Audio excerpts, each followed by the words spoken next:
every day I mourn the loss of girl boss feminism. Because yes, it was a highly corporatized. I so missed the girl boss feminism era because I never thought that my daughter would potentially have less rights than me. Trigger warning, because I know this is going to piss off a lot of people, but let me just go straight into where I'm coming from. I'm a millennial. I graduated school and entered the workforce right during the recession. While I was in university, a bunch of the girls that I was hanging out with started sugar babying. There was a sugar babying website that they were trying to get me to sign up for. That's how bad the economy was, and that's where women were. Combine that with growing up in a family where women have never worked. I have never seen a woman work in my family for generations. All the men in my family are provider men.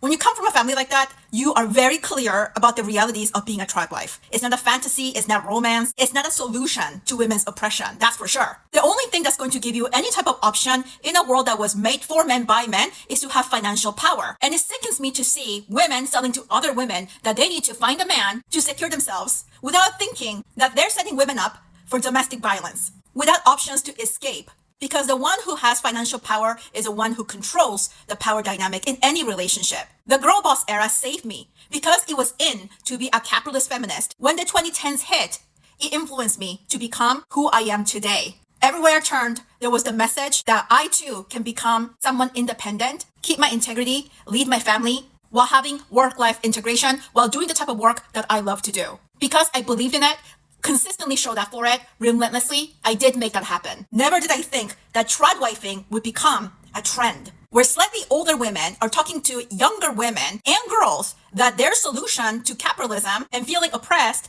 is to land a man. This is a form of trafficking. Even though none of those influencer women can be held liable for a young person being brainwashed and getting into a serious domestic violence situation. The other observation I find is that younger people nowadays don't want to work. I know I'm gonna get a lot of Gen Zs getting mad at me, and this is why I had a trigger warning. But y'all really don't want to work. Y'all don't like discomfort, but then you're somewhat sold by creating money and having time freedom idea, where you expect to put in a little bit of effort, learn something new, learn a bit of capitalism, and expect 20 grand just like that, expect to quit your job right now. And when it doesn't happen, you get really upset. When you get to a point where your boss likes you, but they're not giving you a huge ass raise, you get mad. And then you decide to take a mental health day. That's not how this works. I know this is as a trend, and I can tell you, you cannot argue against what is required in capitalism. At the very least, the girl boss era normalized work ethic, normalized hustling. I'm not saying it's good for your body. Tradwifing isn't good for your health either. You will get chronic illnesses. You will have major CPTSD and PTSD. It's capitalism. It doesn't matter what choice you make. And you will have to work for every second of your existence, regardless of whether you find a man